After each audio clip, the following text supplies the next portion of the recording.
मुख्य धारा से, प्लेबैक सिंगिंग से भले दूर हो गया हूं, उनके शोज में आज भी उतनी भीड़ लगती है। हर गायिकाओं का यही हाल है, सबके प्रोग्राम बड़े बड़े होते हैं। उन्हें न सिर्फ खाना खाने का बल्कि खाना बनाने का भी बहुत ज्यादा शौक था, और सिर्फ खाना बनाने का नहीं, गाने का सबसे ज्यादा शौक था। और यही गाने की उनकी शौक और ललक ने उन्हें फिल्म इंडस्ट्री में आशा भोसले का नाम दिया। आशा भोसले एक ऐसी गायिका हैं जिनको आप लोग खूब जानते हैं, पहचानते भी हैं। आपको पता है 91 ईयर की हो चुकी आशा भोसले, 91 वर्ष की हो चुकी आशा भोसले आज भी लोगों के दिलों पर राज करती हैं। आप लोगों को लगता होगा कि हिंदी सिनेमा में उनके गीत गाने अब नहीं आते हैं। दोस्तों, आप लोगों को बताना जरूरी समझता हूं कि आशा भोसले को चाहने वाले, उन्हें पसंद करने वाले आज भी उनके फैंस की तादाद उतनी ही बड़ी है।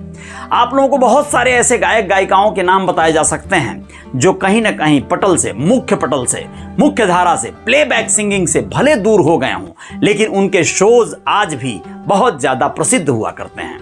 उनके शोज में आज भी उतनी भीड़ लगती है, उतनी ही बड़ी तादाद में लोग महंगे टिकट खरीद कर उनके शोज और उनके इवेंट्स देखा करते हैं, उनके कंसर्न देखा करते हैं। इनमें बहुत सारे नाम हैं: अनूप जलोटा, कुमार शानू, सोनू निगम, आशा भोसले, या फिर जितना नाम ले लीजिए आप।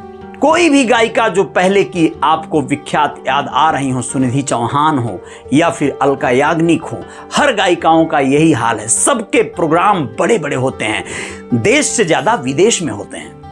आशा भोसले के बारे में आपको बताना जरूरी समझते हैं कि 91 वर्ष की होने के बावजूद भी उनकी आवाज में आज भी वही कशिश है, वही खनक है। जब वो गाती हैं तो लोग दिल थाम कर बैठ जाते हैं। चाहे वो उनके जमाने के पुराने जो गाने हैं वो हो, चाहे फिर आज के जमाने के, कोई भी सुरताल लगाना हो, उनसे बेहतर कोई कर नहीं सकता।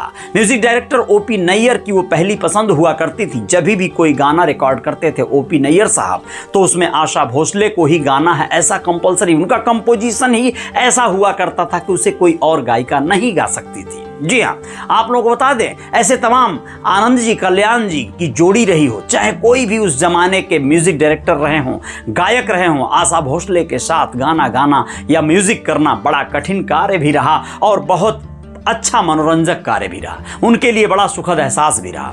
आशा भोसले के खाने के शौक के बारे में जो बात किया था, उस बारे में बताना जरूरी समझता हूं कि उनके खाने के शौक ने और उनके कंसर्ट ने, जो कि विदेशों में हुआ करते थे, दुबई में उन्हें अपना आशाज नाम से एक रेस्टोरेंट खोलने के लिए प्रेरित किया।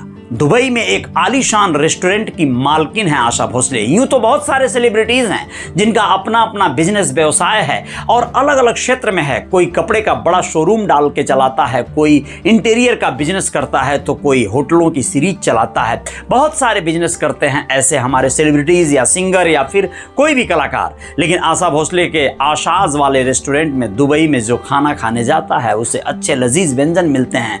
उन्होंने इसलिए डलवाया था कि वहां पर जब ये जाती थी कंसर्ट करने तो फिर उन्हें बेहतरीन खाना खाया जा सके अपने ही रेस्टोरेंट में। आशा भोसले के बारे में आप क्या कहेंगे और उस बारे में जरूर लिखिएगा कमेंट बॉक्स में।